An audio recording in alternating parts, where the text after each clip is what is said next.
bedtime sleep issues? We have good nights or bad nights. She was up till 11, defiant. It's in and out of bed to my bed. He will not sleep on his own. Sleep problems are one of the most common difficulties for parents. How much sleep does my child need? Children aged 5 to 9 need about 10 to 11 hours sleep a night. So 5-year-olds closer to 11, 9-year-olds closer to 10.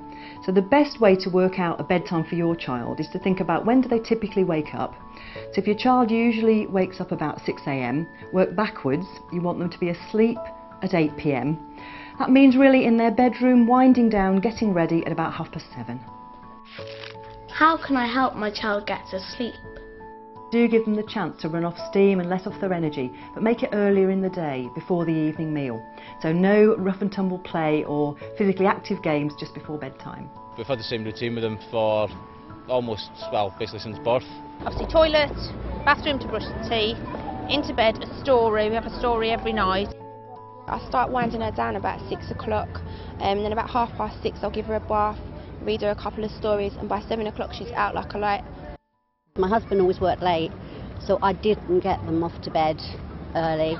They waited up to see Daddy. If your child's very demanding of your attention at bedtime, it could be that they feel they're not getting time with you, particularly one-to-one time during the day. So have a think about whether there's some periods of time, it doesn't have to be a long time, that you can put aside for them before the evening meal perhaps, and really boost up that quality time together. I don't want to go to bed because I like it downstairs so I can play with my mama.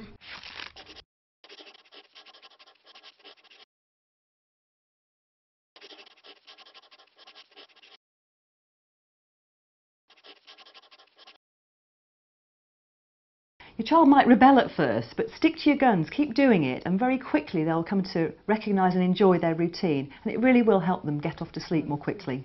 Can you not pull it? Once you've decided when it's time to put your child into their bed and you're ready to kiss them goodnight, think about a little catchphrase for yourself. It could be "good night, sleep tight," or "it's time to sleep now."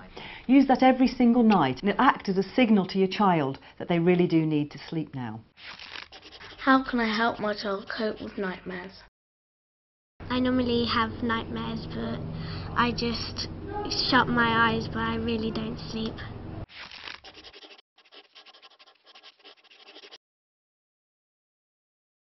Most children will have nightmares at one time or another, and it can be quite distressing for them and you as a parent when you go into the room and they're crying and upset. So if your younger child wakes up with a nightmare, go into them straight away, give them a big cuddle and reassure them that you're nearby and you'll come as soon as you're needed.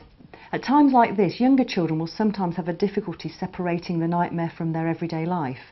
So you could talk to them about a nightmare being a bit like watching a movie or reading a story. They're experiencing it, but it's not happening to them. With older children, talk to them straight away about what's the content of their nightmare, and perhaps you can reassure them. At a quieter moment, you want to talk it through again, and perhaps help them to find a different ending to that story. So if it's ended in disaster, perhaps they can be the hero and solve the problem, and that'll transfer into the nightmares if they have them again. When nightmares persist, if they keep going, it might be that something underlying is bothering your child. So spend some time in the day asking them about any difficulties they might have, perhaps it's a school problem, there could be bullying, or an anxiety about something in the home. Another big sleep issue for parents is children waking in the night and pitter-pattering into your bed to sleep. It disturbs your sleep and theirs. Now it's your choice whether you want your child to sleep in bed with you or not. If you don't, there's an easy way to solve it.